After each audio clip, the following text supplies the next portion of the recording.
안녕하세요. 방금 소개를 받은 서울대 기초과학연구원에서 재직 중인 박용이라고 합니다.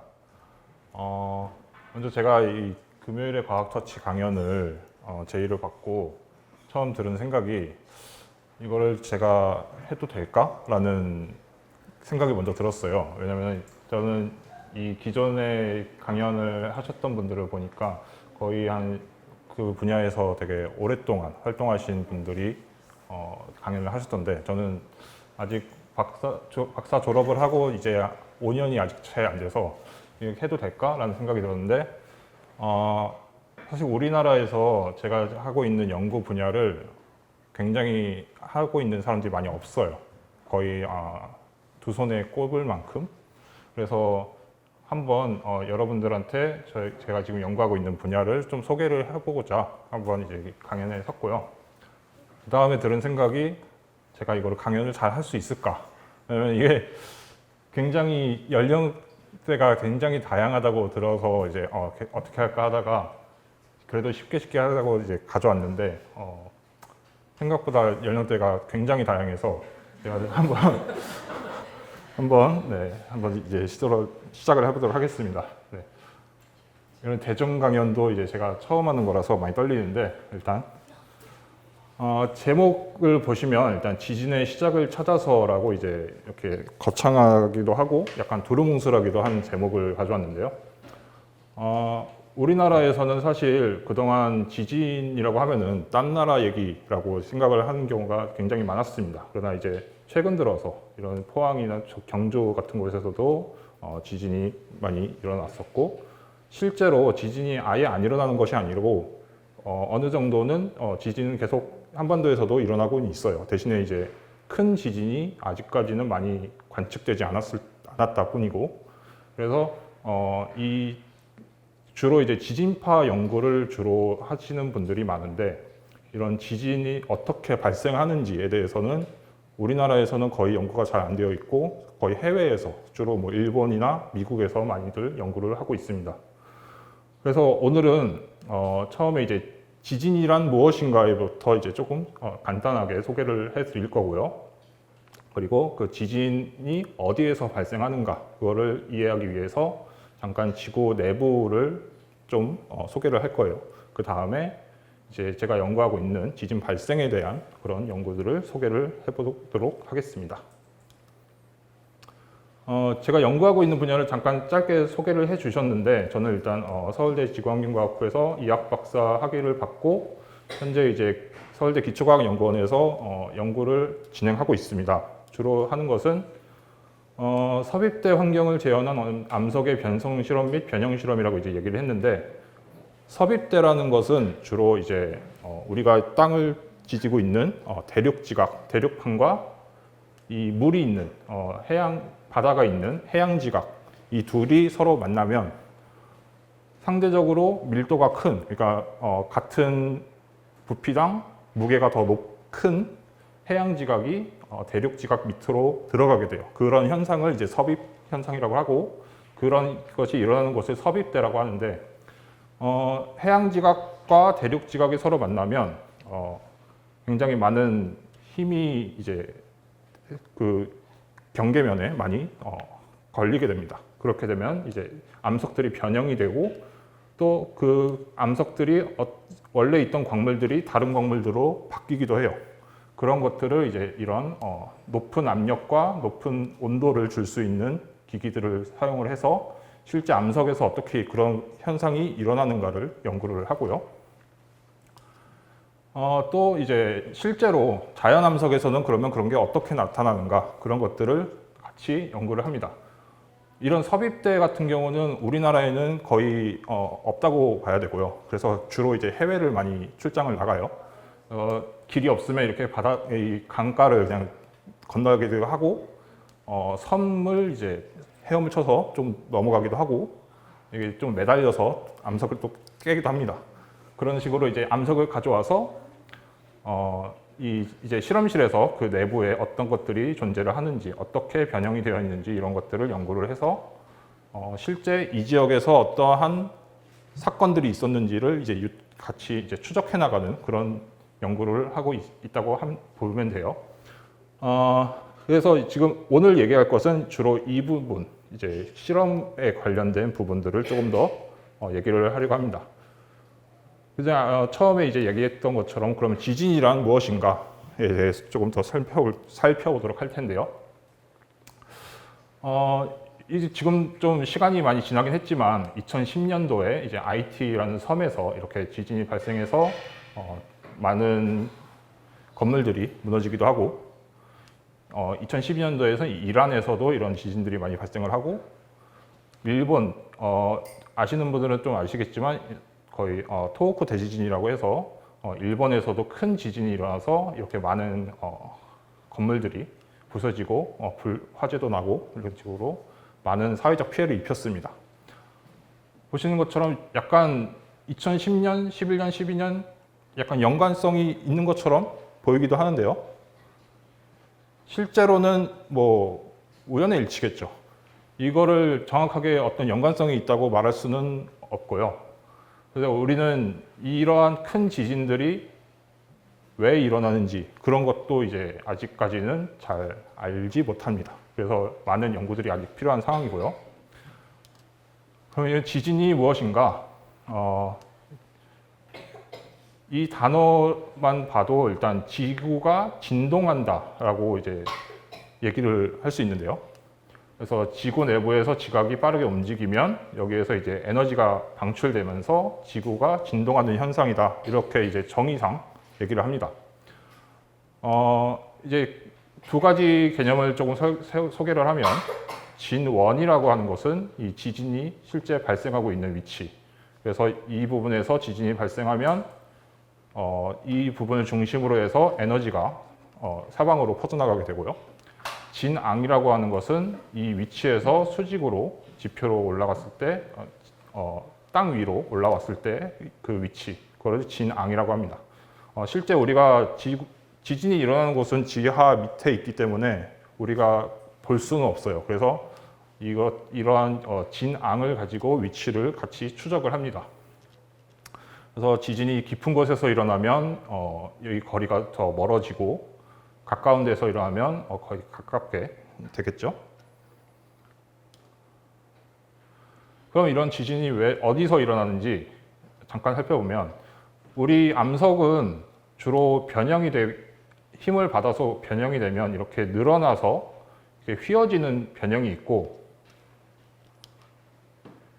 이렇게 갈라지거나 부러져서 이동하는 그런 변형이 있습니다.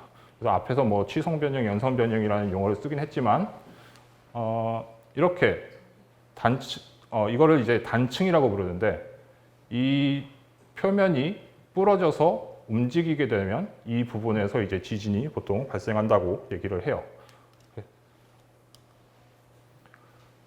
실제 이게 올해 3월 달에 일어난 지진이었는데요. 이게 우연찮게 이제 CCTV에 이제 포착이 된 거죠. 네. 어디가 어떻게 움직였는지 혹시 보셨나요? 네.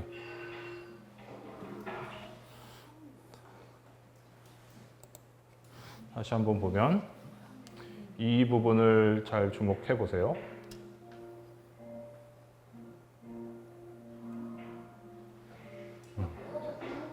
네. 이렇게 넓은 지역이 한꺼번에 확 움직였죠.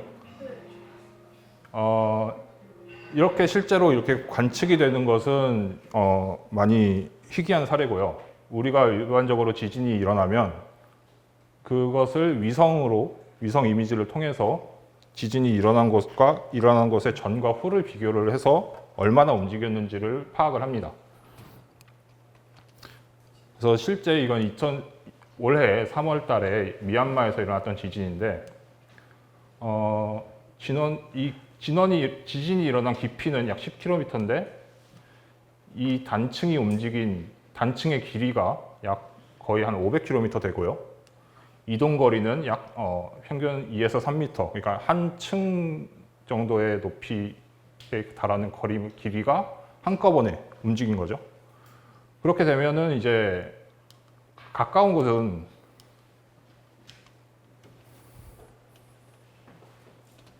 가까운 곳, 이 지진이 일어난 곳과 가까운 곳에서는 이렇게 뭐 건물들이 무너지기도 한다는 것을 그렇게 이해를 할 수 있어요. 근데 이번에 이 사건이 좀 주목받은 것은 약 1000km가 떨어진 이 태국 방콕에서도 이 지진이 일어났을 때 건물이 이렇게 무너졌다라는 사실이죠. 그래서 우리도 한반도에서도 이 지진이 한반도 내에서 지진이 일어나지 않는다 하더라도 그 일본이나 기타 다른 국가에서 지진이 만약에 크게 일어나면 어느 순간 그 지진의 피해가 우리에게도 올 수 있다는 사실이 이번 사건에서 약간 좀 주목을 받았습니다. 그래서 이런 지진들을 우리가 연구를 해야 되는 필요성이 좀 더 대두가 됐죠.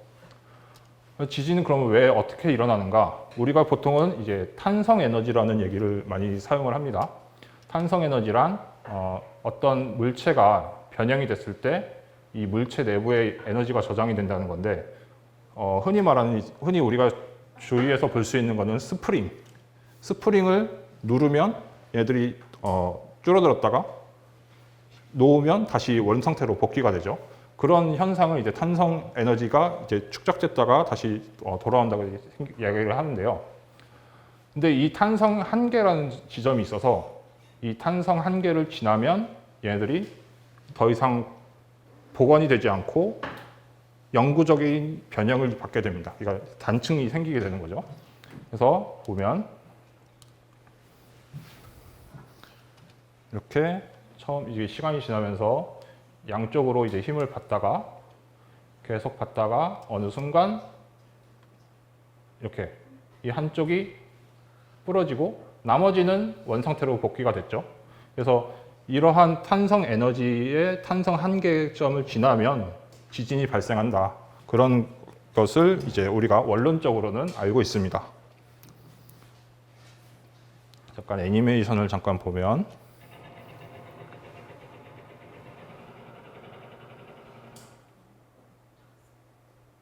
한 100년이 지난 뒤에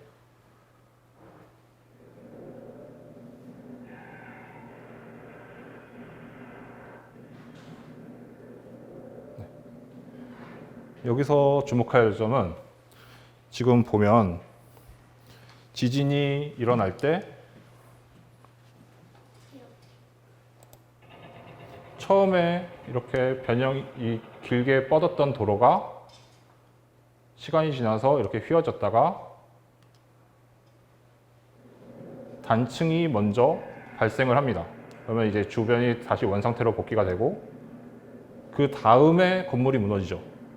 그러니까 이 지진이라는 것은 결국에는 이런 단층이 일어나고 그 다음에 거기서 발생한 에너지가 주위로 퍼져나가면서 그 다음에 이제 건물들 같은 것들이 이제 부셔진다는 그런 것을 이 애니메이션에서 같이 보여주고 있는 건데요.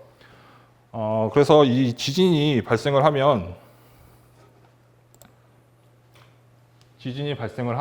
거기서부터 이제 에너지가 사방으로 퍼지게 되는데 그것을 이제 지금부터 이제 지진파라고 부를게요.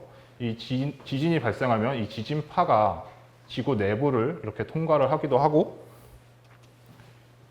이 표면을 따라서 지진파가 전달되기도 합니다. 일반적으로는 이 지구 내부를 통과하는 지진파가 훨씬 속도가 빠르기 때문에 지진이 한번 발생을 하면 먼저 얘네들이 관측이 되고요.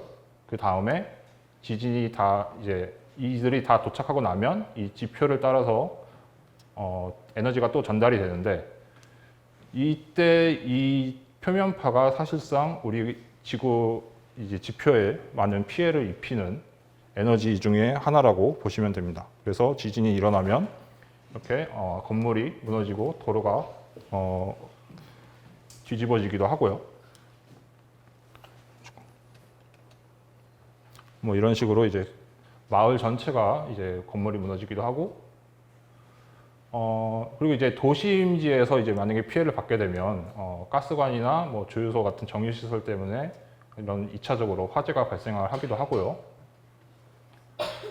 액상화라고 해서 지진이 처음에 지표에 이제 성기게 있던 물질들이 같이 이제 빈 공간을 물로 채워져 있다가 지진이 발생하면서 흔들리게 되면 이 성기계에 있던 물체들이 다 이제 가라앉으면서 빈 공간을 메우고 메우고 있던 그 빈 공간에 있던 물들이 이제 위로 상승을 하게 되는데 이때 이제 비록 지표가 이제 원래 단단하지만 이때 물처럼 움직인다고 해서 이제 이걸 액상화라고 해요. 그리고 이제 지진이 다 끝나고 나면 이 물질들은 다 이제 빈틈을 채우게 되고 집안이 이제 가라앉고 이런 모래로 된 화산체처럼 된 것들이 많이 관찰이 되는데요. 실제 여기서는 가져오진 않았지만 뭐 경조지진 같은 경우 경조지진이 일어났을 때 그 주변으로도 이런 현상들이 많이 관찰이 돼서 이런 것들을 많이 연구들을 하고 있습니다. 이게 위험한 것은 이렇게 지진이 일어나면 여기 이게 바닥이 딱딱하다가 물처럼 움직이게 되면 이런 식으로 그냥 건물들이 도미노처럼 그냥 쓰러질 수도 있다. 그런 것 때문에 이제 위험한 부분이고요. 그리고 우리가 보통 알고 있는 얘기가 보통 하는 이제 쓰나미라고 하는데 이제 지진 해일이라고 이제 번역을 많이 하는데요. 지진은 결국 에너지가 전달되는 거기 때문에 땅으로만 에너지가 전달이 되는 것이 아니고 만약에 바다 깊은 곳에서 지진이 발생하면 이 위에 있는 바닷물에도 에너지가 전달이 되겠죠. 그럴 때 이 전달되는 에너지가 상대적으로 바닷물은 땅보다는 훨씬 움직이기 쉽기 때문에 좀 더 높은 에너지가 빠르게 전달이 되기도 합니다. 그래서 이제 이렇게 전달되는 에너지가 이 지표 근처, 그러니까 해수면이 낮은 곳으로 오게 되면 이 파도가 훨씬 크게 올라오게 되고 기존에 있던 해안선을 덮치게 되는 거죠. 그래서 이런 지진 해일이 또 굉장히 많은 지진이 일어났을 때 굉장히 많은 피해를 주는데요.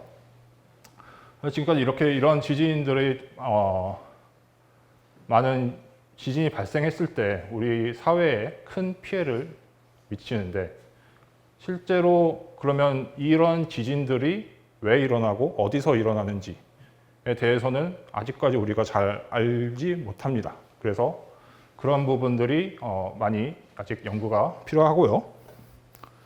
그래서 그러면 많이 연구가 필요하지만 일반적으로 우리가 이미 이제 관측은 많이 하고 있으니까 어느 위치에서 지진이 많이 일어나는지 그거는 이제 어느 정도 알고 있는데 그거를 이해하기 위해서는 약간 이 지구 내부가 어떻게 생겼는지부터 조금 이해를 해야 됩니다. 근데 우리는 이 지구 땅 속 깊은 곳을 직접 들어가 볼 수가 없어요. 왜냐하면 굉장히 높은 압력과 높은 온도 때문에 우리가 실제로 들어갈 수는 없는데 지금까지 연구 자료를 보면 이 지구 내부를 직접 뚫고 들어가는 것은 지금까지 거의 12km 깊이까지밖에는 들어가지 못했고요. 최근 들어서 뭐 거의 15km까지도 이제 들어갈 수 탐사를 했다고 하는데 시추를 했다고 하는데 일반적으로 우리가 알고 있는 그 대륙 지각, 그러니까 지금 우리가 발을 디디고 있는 이 지각의 두께는 대략 한 30에서 40km 정도. 그러니까 그거에서 절반도 들어가지 못했다는 거죠. 그러면 우리는 이 지구 내부를 어떤 방식으로 탐사를 하는가? 보통 이제 지진파를 가지고 많이 탐사를 합니다. 지진파를 통해서 지진파의 속도가 이 지진파가 통과하는 물질에 얼마나 단단하게 붙어 있는지 그런 것들이 굉장히 많은 영향을 주기 때문에 이 지진파 속도를 관측을 해서 지구 내부에 어디는 상대적으로 차갑고 어디는 뜨겁고 또 어디는 밀도가 높고 낮고 이런 것들을 많이 예측을 해요. 그리고 우리가 직접 들어가 보지는 못하지만 밑에서부터 올라오는 것들이 있어요. 우리 지각 밑에 있는 암석이 마그마 화산이 분출할 때 그 화산이 분출한 현무암 분출된 용암에 딸려서 올라오는 암석들을 가지고 연구를 한다든지 실제 우리가 이제 지구 내부와 유사할 것으로 생각하는 운석들을 가지고 연구를 한다든지 그런 것 방법이 있고요.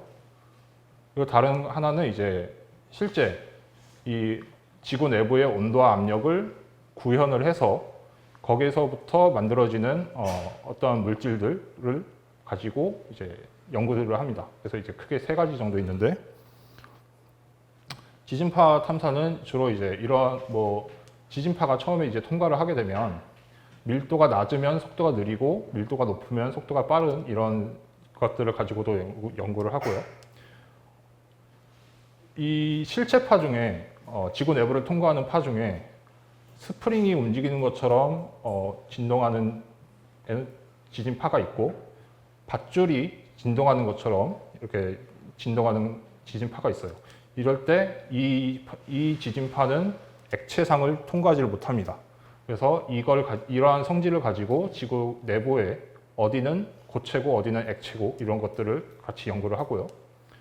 그리고 이제 물질상이 서로 다른 곳이 있으면 반사가 되기도 하고 굴절이 되기도 하면서 이런 불연속면이 관측이 되는데, 이런 걸 가지고 이게 지구 내부 구조를 우리가 지진파 연구를 통해서 이런 식으로 층상 구조로 이루어져 있다는 것을 이제 많이들 밝혀냈죠. 그래서 이러한 구조들을 이제 기본적으로 가지고 실제 이제 지구 내부 지각보다 더 깊은 곳에서부터 올라오는 이러한 암석들을 가지고 이 지각보다 깊은 곳에 어떤 광물들이, 어떤 암석들이 있고 그곳의 환경은 어떤지를 이제 같이 연구를 합니다. 실제로 제주도 가면 이 신산리라는 해변가에 가면 이런 식으로 크게 이제 잡혀 올라온 마그마의 용암이 분출될 때 잡혀 올라온 그런 암석들이 있고요. 중국 같은 경우도 이제 크게 거의 사람이 거의 이 정도 키가 이 정도인데 거의 그것의 한 10배 이상 되는 그런 큰 화산 분출이 있었던 곳에서도 이렇게 마그마 밑에, 그러니까 멘틀 암석들이 이렇게 잡혀서 올라오기도 합니다. 이런 것들을 가지고 이제 직접적으로 조금 상대적으로 직접적인 연구를 하기도 하고요.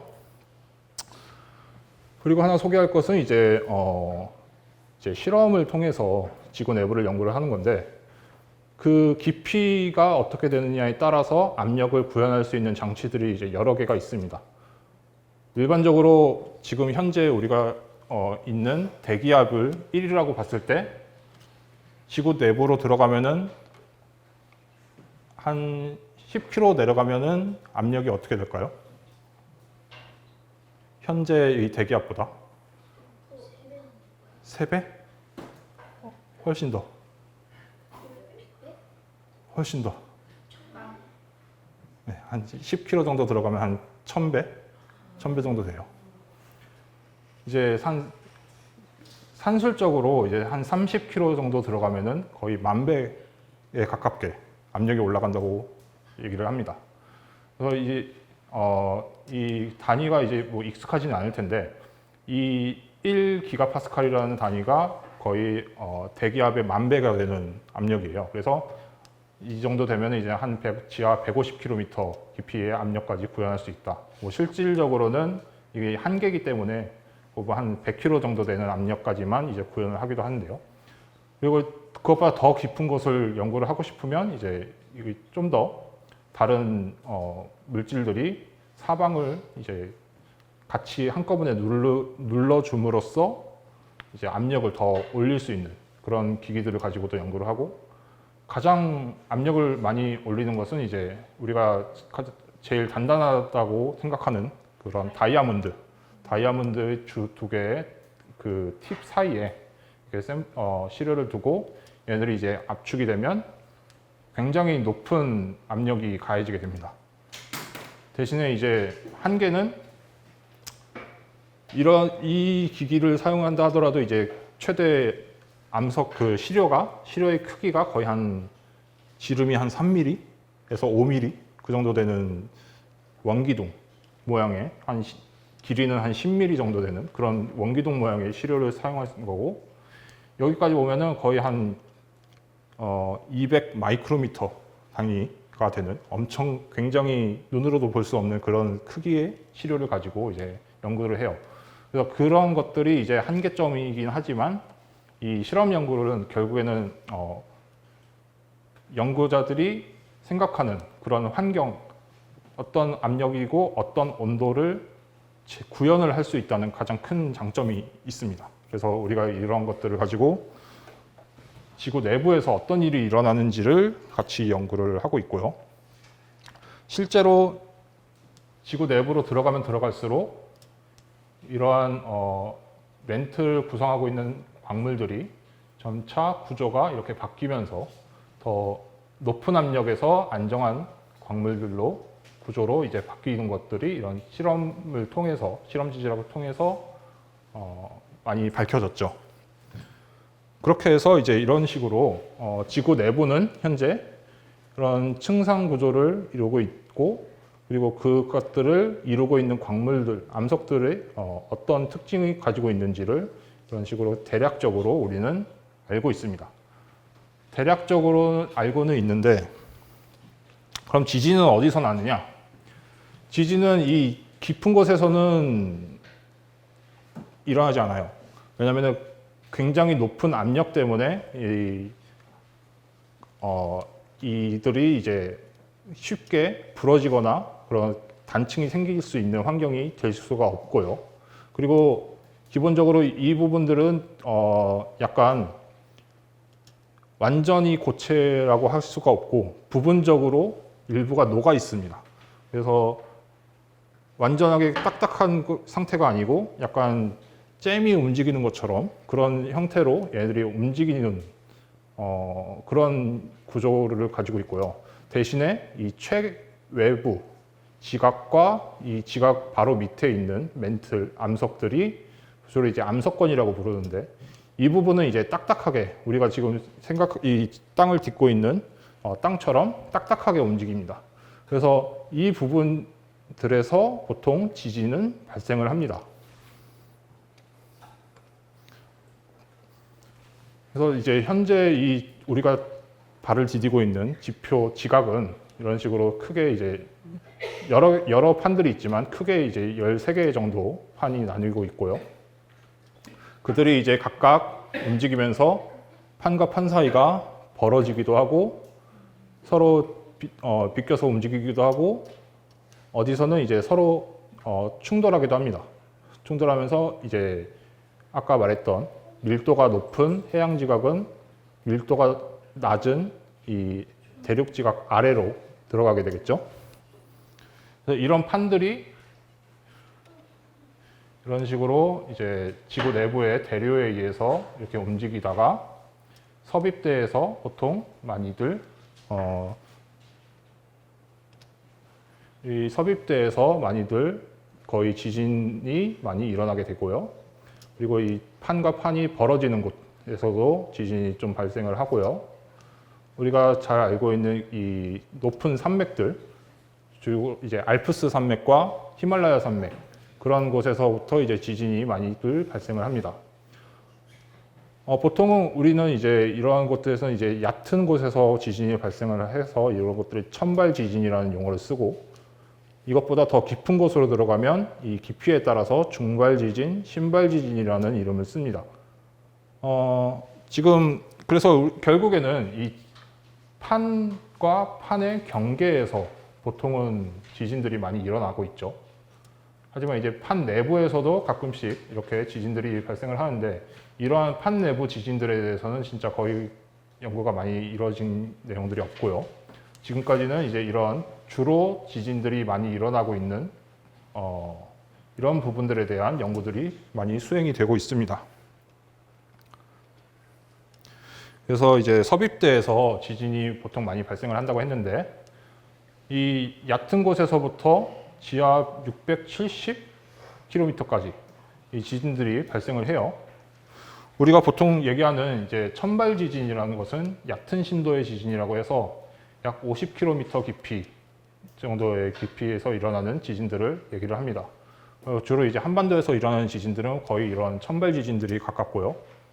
그래서 이러한 지진들은 기존에 존재하던 단층, 그런 아까 그 부러진 단층에서 쉽게 미끄러질 수 있기 때문에 거기서부터 이제 많이 지진이 발생한다라고 이제 생각이 되고, 그래서 현재 우리나라에서 이루어지고 있는 지진 연구는 기존에 움직임이 한 번이라도 있었던 그런 단층들을 주로 일단 단층 지도를 작성을 해서 그 단층이 어디에 위치하고 거기에서부터 이제 지진이 발생할 수 있을 것이다 라는 그런 맵을 지금 그리는 중이고요. 근데 이제 아까도 말했듯이 이 깊은 곳에서는 지금 30km만 가도 대기압의 10,000배가 되는 압력에 가해져 있는데, 그럼 여기서는 도대체 지진이 어떻게 일어나는가? 이걸 이제 또 이제 깊이에 따라서 약 50km에서 300km 깊이까지의 지진은 중발 지진이라고 부르고, 300km에서 670km 깊이에서 일어나는 지진은 신발 지진이라는 용어를 쓰는데, 이제 압력이 지구 내부로 들어갈수록 압력과 온도가 둘 다 이제 계속 증가를 하기 때문에 이러한 깊이에서 일어나는 지진들은 왜 일어나는지에 대해 굉장히 이해하기가 힘듭니다. 당장 30km는 만기압이고 700km는 거의 20만 기압 정도 되겠죠. 그래서 그런 것들을 어떻게 지진이 일어나는지 그것을 이제 많이들 연구를 해외에서 많이들 하고 있고요. 지금 저도 이러한 연구들을 하고 있는 거고, 그러한 것들을 이제 기본적으로 이제 이것뿐만은 아니지만 이러한 이유들 때문에 지진들이 발생한다라고 이제 많이들 연구가 되어 왔습니다. 그래서 이렇게 잠깐 간단하게 설명하면, 이렇게 암석이 지하 깊은 곳으로 내려가면 이 압력과 온도가 올라가면서 원래 물을 가지고 있던 광물들에서 물이 빠져나오는 반응을 하게 됩니다. 그렇게 되면 그 빠져나온 물이 이 주변 암석들을 쉽게 부러지거나 깨지게 할 수 있게 그런 환경을 만든다는 거죠. 그래서 그런 것들 때문에 여기서 이제 지진성 파열이 일어난다는 것이 이제 탈수 약화에 의한 취성 변형이고요. 상전이로 일어난 미끄러짐은 이렇게 지진이 한번 이렇게 단층이 발생을 하면 단층이 움직이면서 빠르게 움직이면 이제 온도가 상승을 하게 되겠죠.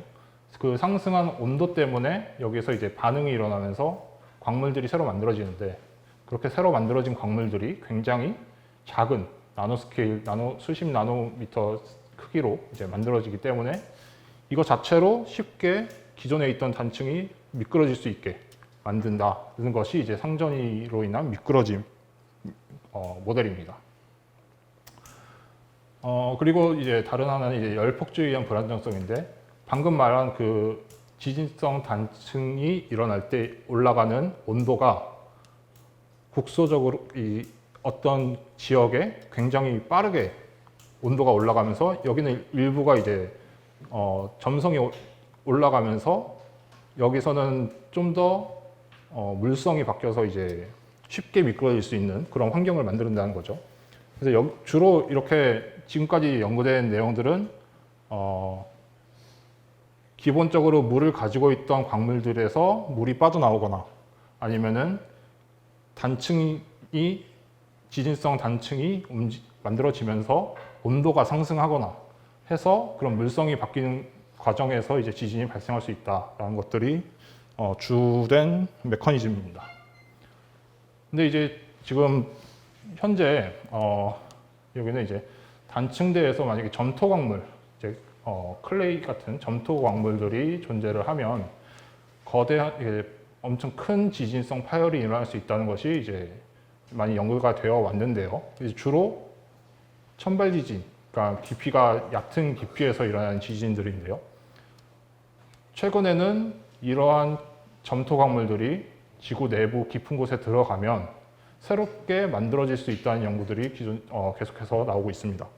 그렇게 이제 이런 점토 광물들이 만들어지면 그 점토 광물들 때문에 지진이 또 일어날 수 있다는 것이 그런 가설이 제안이 되어 왔고, 저는 이제 거기에 집중을 해서 실제로 이 점토 광물들이 이 깊은 곳에서 만들어질 수 있고, 이 깊은 곳에서 만들어진 점토 광물이 지진을 일으킬 수 있는가, 그런 것들을 연구를 했고요. 그래서 아까 잠깐 보여드렸던 제가 이제 박사과정 때부터 계속해서 쓰고 있는 그 기기인데 고화복 고온 암석 변형 실험 기기인데 서울대 지구환경과학부 지체구조물리학 연구실에 설치돼서 운영되고 있습니다. 이제 국내에서는 이제 이 기기가 이제 하나밖에 없어서 계속해서 여기서 연구를 하고 있는데 뭐 여러 부품들을 이렇게 여러 가지 부품들을 직접 가공을 해서 얘들을 조립을 해서 변형을 시킵니다. 실제로 이런 여기도 거의 길이가 한 2cm 정도 되죠. 2cm 정도 되는 것들을 이제 잘라서 이렇게 이렇게 이제 캡슐에 넣고 여기 중간에는 이제 이런 얘네들이 만약에 단층이 생기면은 이 단층이 생긴 부분을 쉽게 구별할 수 있게 이런 마커들을 같이 넣고요. 또는 이제 실제 이제 해양 지각이 섭입이 될 때 환경을 똑같이 재현을 하고자 시료를 이제 이것들을 이제 디스크를 만드는 거죠. 디스크를 만들어서 여기 사이에 이렇게 끼워서 위에서 누르면 이 부분이 미끄러져 내려갈 수 있게 그런 식으로 이제 변형 설계를 해서 변형을 실시를 합니다. 그렇게 해서 이제 변형을 하면 이전에 했던 실험들은 보통 이제 제가 섭입대에서의 안정한 영역 그리고 섭입대에서 만약에 더 깊은 곳에 내려가면 수화 광물들이 에서부터 이제 물이 빠져나오면 지진이 발생할 수 있는가 그런 것들을 이제 연구를 했고요. 실제로 이제 안정 영역에서는 이러한 이렇게 변형이 될 때 이 스트레인 마커가 이렇게 변형 방향에 따라서 이렇게 돌아가죠.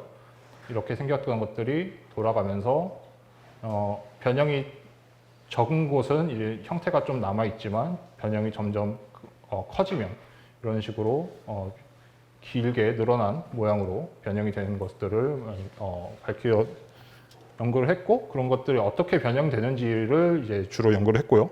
그 다음엔 이제 실제 이제 얘네들이 더 깊은 곳으로 들어갔을 때 어떻게 반응하는가. 이제 대기압이 한 2만 기압 되고 온도가 한 670도 됐을 때 얘네들이 여기서 이 물을 가지고 있던 광물에서부터 물이 빠져나오면서 이런 식으로 이제 약간 울퉁불퉁한 경계 부분이 만들어지기도 하고 그 반응에 의해서 새롭게 광물들이 만들어지기도 하고요. 이게 잘 보이진 않으실 것 같은데 여기서 이제 물이 빠져나오면 그 물이 이제 이렇게 이 암석을 따라서 타고 올라가면서 이 부분을 더 쉽게 부러질 수 있게 하는 거죠. 그래서 이런 식으로 이제 부러지기 쉽게 해서 얘네들이 일종의 새로운 단층을 형성할 수 있다. 이런 것들을 이제 연구를 했고요. 아까 잠깐 얘기했던 그러면 이제 해양직 섭입할 때 여기서부터 이제 수화 광물이 만들어져서 점토 광물이 만들어져서 거기에서부터 지진이 발생할 수 있는가 그런 것들을 이제 같이 또 연구를 했습니다. 실제 이제 기존에 이제 원래 이렇게 생겼던 암석이 실험 후에 이렇게 마커가 이렇게 끊어져서 이렇게 움직인 것을 볼 수가 있었죠. 좀 더 살펴보면 이런 식으로 점토 광물로 얘기되는 이 수화 광물들이 이렇게 만들어지고 그것을 따라서 이제 움직임이 생기기도 하고 더 확대를 하면 이제 이런 식으로 한 수백에서 수십 나노미터 사이즈의 크기로 결정들이 새롭게 만들어지기도 하고 이런 식으로 이제 이 균열이 생기고 이 균열을 따라서 이 수화 광물들이 채워지고 그것들이 이제 이어지면서 하나의 어떤 단층으로 발전될 수 있는 그런 것들이 만들어지기도 하고 점차 이게 이런 것들이 더 많이 만들어지면 이런 식으로 만들어지고 이렇게 이제 물이 있는 환경에서는 이렇게 만들어지고 물이 없을 때는 반응이 거의 없고 그냥 이제 부러지기만 하는데 이때는 훨씬 큰 힘이 필요합니다. 그래서 실제 해양 지각에서 받을 수 있는 힘보다 훨씬 크게 힘을 받아야 이런 식으로 부러질 수 있기 때문에 이거는 이제 자연상에서는 실제로 구현되기가 좀 힘든 그런 것들이고요. 그래서 이렇게 균열이 어떻게 생기는가? 이제 이 높은 압력이 존재하는 그런 곳에서 한 대기압에 2만 기압 되는 곳에서부터 물이 존재를 하면 이 균열이 원래는 이제 닫혀 있는데 이 균열이 물이 존재를 함으로써 벌어질 수 있는 옆으로 벌어질 수 있는 힘이 이제 생기게 되는 거죠. 보통 우리가 종이봉투를 편지봉투를 생각을 하면 편지봉투를 세워서 위아래로 누르면 걔네들이 쉽게 벌어지죠. 근데 지구 내부에서는 높은 압력 때문에 걔네들이 벌어질 수가 없어요. 딱 닫혀 있는데 이 물이 존재를 하면 그 틈을 조금이라도 벌릴 수 있는 힘이 생기게 되는 거죠. 그래서 그게 어디까지 벌어지느냐? 얘네들이 부러질 수 있는 그 파괴 강도, 그 힘이 얼마나 버틸 수 있는지, 그 버틸 수 있는 힘까지만 얘네들이 이렇게 벌어집니다. 이렇게 벌어지면 그 벌어진 틈을 이 새롭게 수화광물들이 채우게 되는 거죠. 이렇게 이 수화광물들이 채우게 되면 이렇게 채워지게 되면 얘들이 점차 이제 계속해서 많아지면 얘들이 이렇게 하나의 또 부러질 수 있는 단층이 만들어질 수 있는 곳이 만들어지고 더 이어지면 이렇게 미세하게 단층이 생기기도 하고 그런 것들을 이제 관찰을 했고요. 그래서 실제로 그런 것들이 만들어지면 그 부분들이 이제 약하기 때문에 그 부분에 이제 힘이 더 집중되게 됩니다. 그렇게 집중이 되면 그 부분을 따라서 이렇게 단층이 만들어지는 거고요. 이 단층이 만들어지는 곳을 확대를 더 하면 이런 식으로 굉장히 수십에서 수백 나노미터 사이즈의 광물들이 이렇게 만들어지고 있는 것을 확인을 할 수 있죠. 그래서 이런 것들이 결국에는 실제로 지구 내부에서 수화광물이 깊은 곳에서 만들어지고 그걸 따라서 단층이 만들어질 수 있다. 그럼 그 미세한 단층을 따라서 결국에는 지진성 파열이 일어날 수 있는 그런 환경이 만들어질 수 있다는 것을 이제 제가 연구한 내용이고요. 그래서 이제 요약을 하면 이런 식으로 해양지각에서 이제 해양지각과 대륙지각이 서로 만나게 돼서 이들이 밑으로 들어가게 되면 기존에 존재하고 있던 이 해수가 같이 침투를 하기도 하고 여기에 쌓여 있던 퇴적물들이 또 이제 같이 들어가면서 하나의 물이 밑으로 내려갈 수 있는 통로가 되는 거고요. 그렇게 통로가 돼서 이제 수화광물들이 만들어졌다가 깊은 곳에서부터 이 기존에 있던 수화광물들은 물을 뱉어내고 그렇게 뱉어낸 물이 또 이 주변을 다시 수화시키는 거죠. 그렇게 만들어지는 것들이 이제 이런 점토광물들이 되는 것이고 그런 점토광물들이 만들어지게 되면 이렇게 이어지게 되면 여기서부터 이제 단층이 만들어지면서 점점 지진성 파열이 일어날 수 있는 그런 환경이 만들어진다. 그래서 이제 이러한 수화작용이 또 다른 하나의 지진 발생 메커니즘이 될 수 있다는 것을 이제 연구를 했습니다. 실제로 이렇게 천발 지진은 굉장히 많은 빈도수가 일어나는데 점차 지구 내부로 깊이 들어갈수록 얘네들이 빈도수가 점점 작아져요. 작아지다가 어느 순간 이 빈도수가 다시 증가하는 구간이 있습니다. 이렇게 빈도수가 증가하는 구간에서 이러한 메커니즘이 하나의 지진 발생 원인이 될 수 있지 않나 그런 것을 이제 연구를 했죠. 그래서 이러한 내용들을 이제 계속 연구를 하고는 있는데 이게 전부가 아니고 이제 우리가 지구 내부를 계속해서 공부를 하고 우리가 사실 더 관심이 있는 것은 이제 천발 지진에 대해서도 우리나라에서는 좀 더 연구가 필요하고요.